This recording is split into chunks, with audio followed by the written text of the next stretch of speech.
Olá, eu sou o professor Thiago, vamos começar uma aula de Idade Média. Tá? E nessa aula vai ter uma discussão bônus aí sobre uma teoria de um sociólogo judeu-alemão chamado Norbert Elias, que tem como principal foco aí do seu trabalho a teoria do processo civilizador. Tá? Então, sobre a Idade Média, no primeiro ver esse nome, né?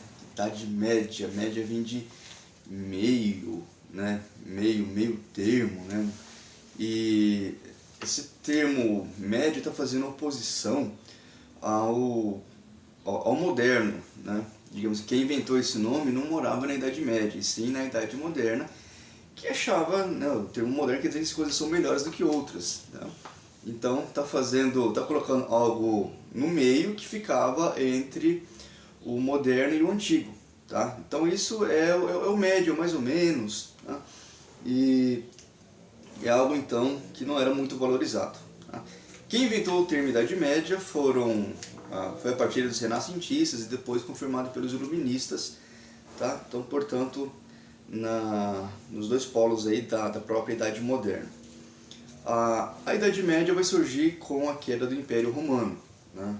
A partir de 476 é considerado oficialmente, né, o marco da queda do Império Romano.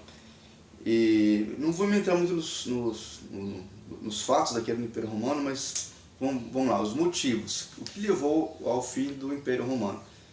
Dá para elencar aqui. Enfraquecimento do exército. O exército romano, que era muito bem treinado, soldados pagos, então tem esse enfraquecimento da estrutura do exército. Algo muito importante é que, como o exército romano já se sentia enfraquecido, houve alguns acordos com os povos germânicos que se aproximavam da fronteira, e dessa vez os romanos não quiseram expulsá-los, né? Então eles permanecem nas fronteiras como defensor das mesmas. Então há um acordo entre os romanos para você que é um povo esquisito, né? Você vai me proteger. Então vamos dizer assim que não foi lá muito inteligente o que eles fizeram, mas era o que dava para fazer, tá? Então outros povos que eles chamavam de bárbaros, que eram de tribos germânicas, vão ficar nas fronteiras e para defendê-las. Um outro fator é o próprio cristianismo, tá?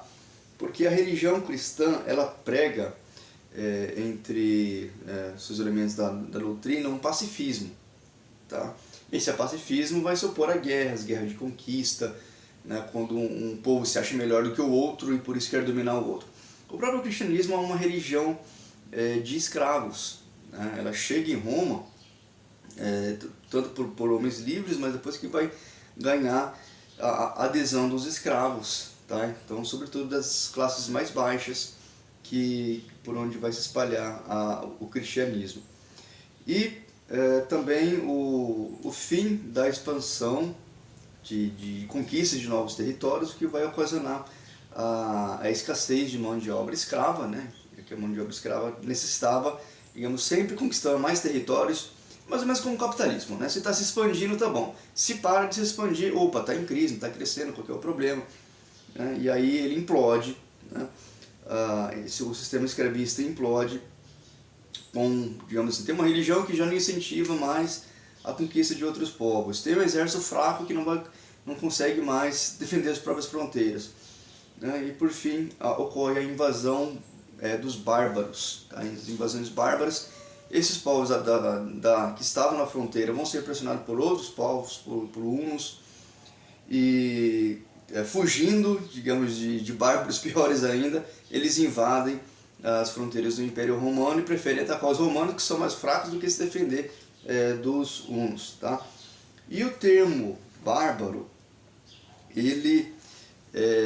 os romanos utilizavam o termo bárbaro para povos que eles consideravam inferiores, né, de uma cultura inferior, de hábitos inferiores.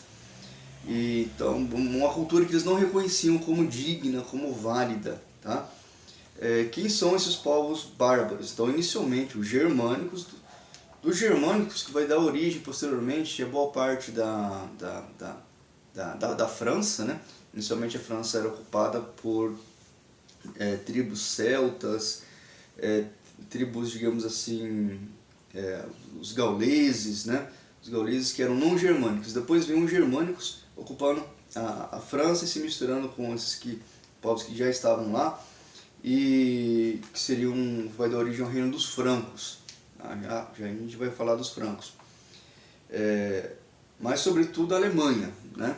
Então a Alemanha se coloca como herdeira dos povos germânicos, a Áustria, a Holanda, a Noruega, a parte da Escandinávia, e os mais brabos da época, né, que eram os tártaro-mongóis, né, que é esse que chegou por último tocando terror nos outros povos.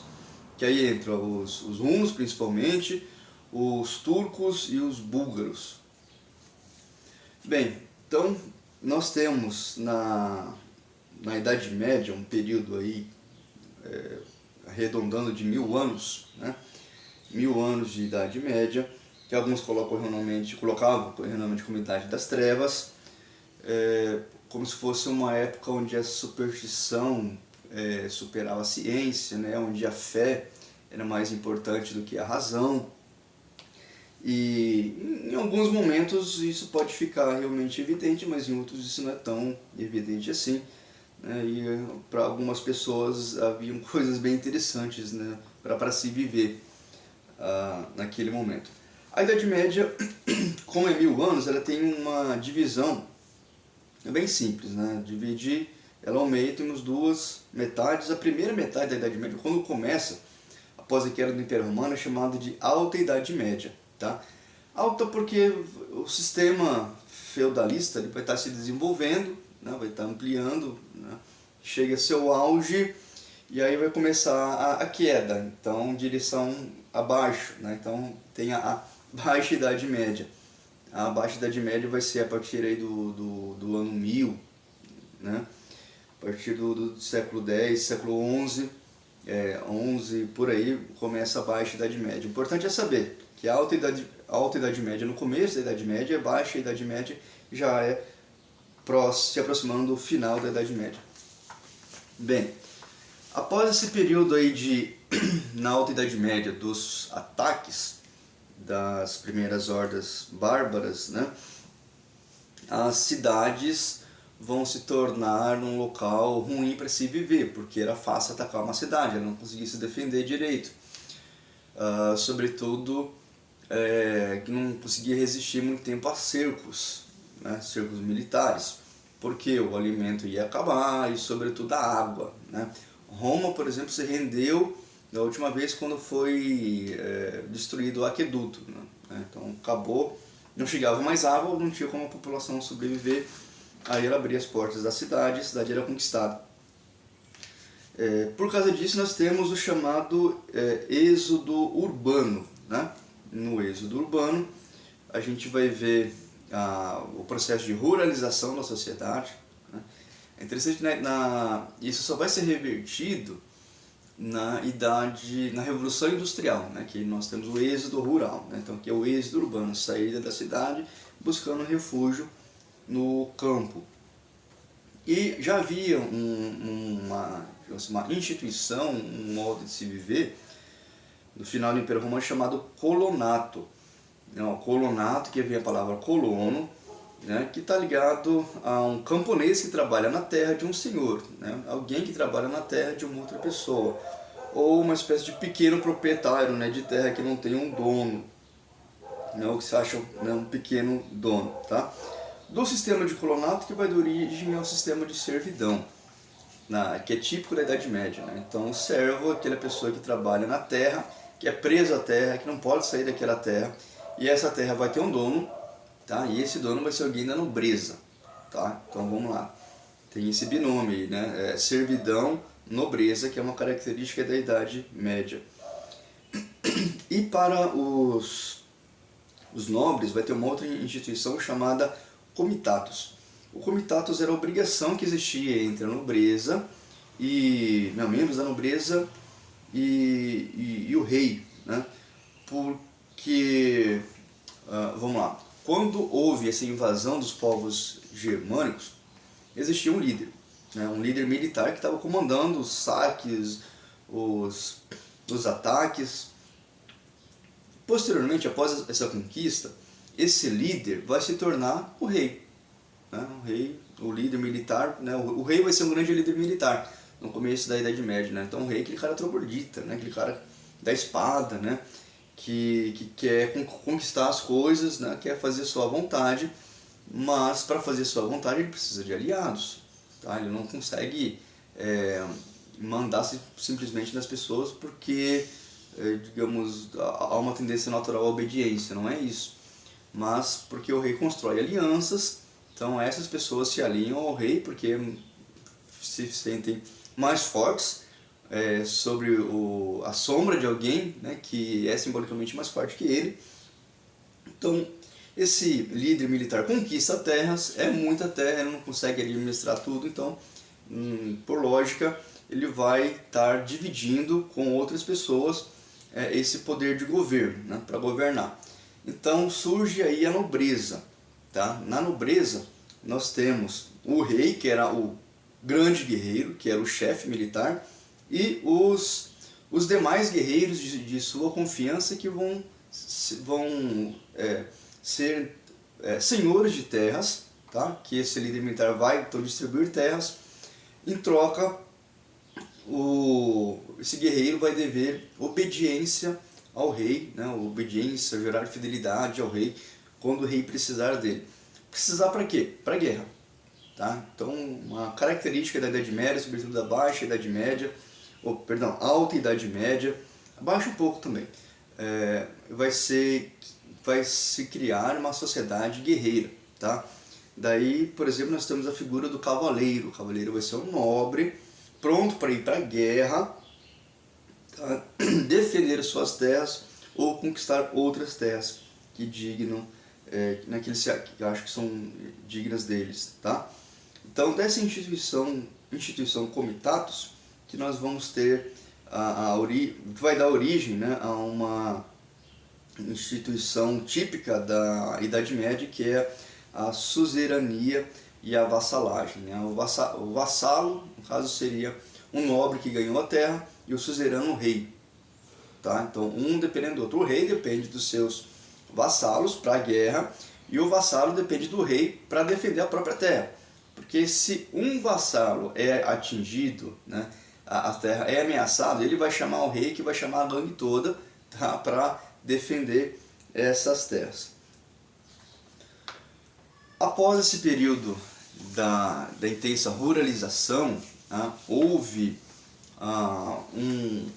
um evento que vai assustar boa parte da Europa, sobretudo a Igreja Católica, que se sentia mais ou menos confortável ou não tão ameaçada, porque na Alta Idade Média, porque à medida com que esses povos bárbaros se aproximam adentram os territórios, eles viram objetos de conversão, né? Então a igreja vê um grande trabalho com esses novos povos que chegam, e por volta do século VIII vai ter uma grande ameaça que vai unir boa parte dos povos europeus e o papado, que vai ser a ameaça muçulmana, né? Os árabes que invadem a Península Ibérica, Portugal, quase toda a Espanha, se aproximam aí da França, e vai ser na França que a gente vai ver, então, devido a essa ameaça estrangeira, vai surgir uma figura muito importante de reis francos, tá? Reis francos, para barrar a ameaça muçulmana, né? Então você tem um inimigo externo que gera essa comoção, essa mobilização e essa obediência, então, a um rei, né? E a gente vai ter como um grande expoente dessas lutas contra os muçulmanos, também chamados de sarracenos, e o Carlos Martel consegue então deter a expansão muçulmana, e os seus sucessores vão dar origem a um grande reino, né, o maior reino da Alta Idade Média, que vai ser com a dinastia carolíngia, a partir aí do seu sucessor, o Carlos Magno, tá? Então, o Carlos Magno prossegue a luta contra o infiel, tá? No caso, o infiel aí vai ser o muçulmano, faz uma aliança com o papado reconhece o Carlos Magno como a grande liderança do Ocidente, e ele tem até um período chamado um renascimento carolíngio, né? Porque algumas escolas começam a funcionar novamente, algumas instituições, e a característica então do Carlos Magno vai ser um governo centralizado, tá? Vamos lembrar que a Idade Média, a característica dela é a descentralização do poder, tá? Então o poder vai ficar nas grandes fazendas, nos feudos, tá? No sistema feudal. Mas aqui, por causa dessa ameaça externa, o rei, né, junta novamente seu poder e vai precisar então de pessoas de sua confiança para governar essas terras. E ele vai criar alguns, digamos assim, cargos, né, que vai se aproveitar da nobreza guerreira que ele tinha, né, o seu comando, e vai criar dois tipos de nobrezas que serão, os dois principais é o conde e o marquês, tá? O conde vai cuidar do condado, né? A gente não tem essa expressão no Brasil, mas nos Estados Unidos tem o condado, né, que é uma divisão de um estado, né? Então uma parte do estado lá vai ser o condado, né? Então tem o xerife do condado, né? Então o xerife vai mandar em algumas cidades. E o marquês, ele cuida dos marcos de fronteira, tá? Então esses dois casos aqui são títulos de nobreza, o conde e o marquês. Então vai cuidar da fronteira para avisar o rei de ameaças, né? E também comandar pequenas tropas militares. Então, vemos aí a nobreza medieval se formando com esses títulos, né? Os títulos principais é o de duque, conde, marquês e barão, tá? Então, a partir do duque tem, acima dele, o arquiduque e o grão-duque.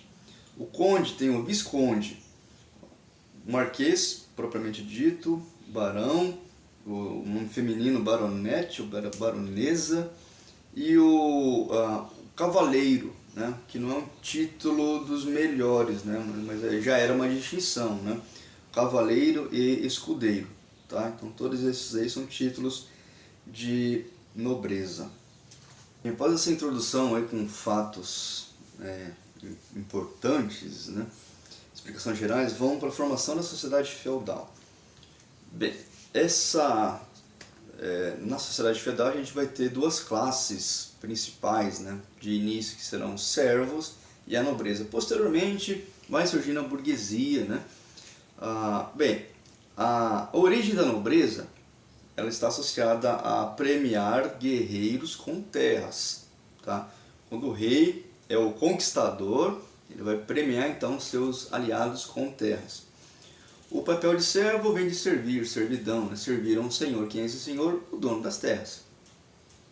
Aqui é um camponês, né? O servo vai ser um camponês, na maioria das vezes. E tem o burguês, tá? O burguês inicialmente é o morador do burgo. O que é o burgo? É um termo germânico para cidade, tá? Por exemplo, Joanesburgo, então cidade de Joana, né? Que mais que tem com burgo? Tinha São Petersburgo, então cidade de Peter, que seria Pedro, tá? Então terminou com burgo, quer dizer cidade. Bem, o papel do rei, que eu falei antes, mas vai ficar bem claro. Vamos lá. Os reis na Idade Média eles serão fracos, né? O rei vai ser um grande senhor feudal, então um senhor feudal como outros, um pouquinho diferente, mas ele pode se tornar fraco quando ele é útil. Tem quando que o rei vai ser útil? Quando há um inimigo externo, tá? Que aí ele chama a sua nobreza e ele vira então novamente o chefe militar, e o seu papel é resistir ao inimigo externo, tá? É nesse processo também que a gente vai ver, veja, o rei, para ser forte, ele tem que vencer batalhas para conquistar terras. Tendo terras, ele consegue doar terras, então ele consegue mais aliados. O rei que não tem terras para dispor, né, é um rei travado, tá? E vai ser nessas buscas de mais terras que a gente vai ver depois no século XI as cruzadas, né? Porque os reis da Europa, digamos, das terras boas da Europa, todas as terras já tinham um dono, né? Já tinham um nobre, né, que se dizia dono. Então vai haver essa busca por mais terras em outras partes da Europa e em outro continente, tá? Então, dentro da lógica do sistema feudal. A própria palavra feudal, feudalismo, feudo, costumo falar feudo, fúndio, que vem de terra, tá? Então aqui nós estamos na doutrina da terra, tá? Tudo gira, o grande poder aqui é terra. Ah, mas se tivesse ouro, prata, parabéns, né? Você podia comprar bastante mercadorias e tal.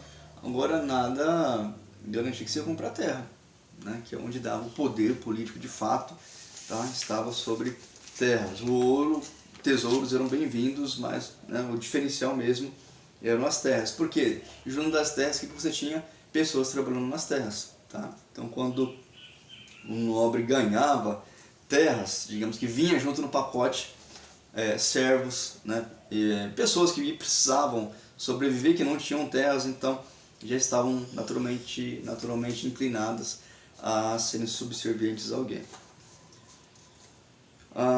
As cidades na Idade Média, os burgos, eram fortalezas e centros de administração agrícola dos senhores feudais. Então, cidades totalmente subordinadas à lógica do campo, e elas tinham dono. As cidades também tinham dono, que eram as terras pertenciam a cavaleiros, nobres ou a clérigos, ou a igreja, tá? Posteriormente que vai surgir aí as comunas, as cidades reais, tá? As cidades abertas, né? Quando o rei garante, né, aquela burguesia que mora lá, que eles vão ter liberdade para fazer comércio, desde que pague imposto para o rei, tá? Então, isso já no final aí da Idade Média, que não é bem o nosso objetivo. Nessa relação do papel do rei, né, nós falamos nessa relação de suzerania e vassalagem. Então, o papel do rei era vencer as guerras, tá? Opor ao inimigo externo. E nos tempos de paz? Tempos de paz eram bons tempos? Para a maioria das pessoas eram, mas quando se diz a respeito à teoria política do poder, não era muito bom por rei, não, tá? Porque o Norbert Elias utiliza um conceito muito interessante, que é de forças centrífugas. Então vamos lembrar a centrífuga, né? Centrífuga de roupa, que ela está girando, né? Tá girando e a roupa vai tudo para as beiradas, né? E a água então ela é expulsa do centro e vai então para a periferia. Isso é o que ocorria com o poder político na Idade Média. Quando havia guerra, o poder era centralizado na figura do rei. E quando estava em tempo de paz, o poder era centrifugado, portanto, para as mãos dos senhores feudais, tá? Então, digamos que cada um ficava no seu quadrado e o rei se tornava mais um senhor feudal, né? Uma figura muitas vezes até quase que inútil, né? Não sei, em algumas cerimônias. Bem, aqui tem uma frase interessante. A única coisa que tornava o vassalo dependente do senhor, uma vez que possuía a terra, era a proteção no sentido mais amplo da palavra. Mas a proteção nem sempre era necessária, né? Ou seja, em tempo de paz, o rei era quase que desnecessário. Ocorre que em tempos de guerra, então o poder do rei era fortalecido, mas se ele perdesse a guerra, se ele perdesse batalhas, se ele perdesse terras, era um rei fraco, tá? Mesmo a paz voltando. Digamos que alguns feudos foram conquistados por um outro rei, tá? A paz voltou, mas ele perdeu, então ele é um rei fraco. Então, para que obedecer a um rei fraco? Tá? Então, entrava em crise. É nessa época que dinastias poderiam mudar, né? Outras famílias poderiam se rebelar, né? Famílias de nobres poderiam se rebelar e colocar um outro rei, né, que eles consideravam mais dignos de fazer essa reconquista, mais capaz, né, de fazer essa reconquista das terras. Mas existe um caminho assim que o poder do rei, então, na Idade Média é fraco e ao longo do tempo se torna forte, que é do fortalecimento, da centralização do poder nas mãos do rei. E esse fortalecimento ocorre mediante dois tipos de concentração que o rei vai fazer, dois monopólios que ele cria. que é o monopólio da tributação e o monopólio da violência, de ter um exército profissional à disposição do rei. Tá? Então, garantir que os impostos sejam cobrados e que vão todos para o rei, que não fique com a nobreza. Tá? Vai ser um processo muito árduo que o rei vai enfrentar.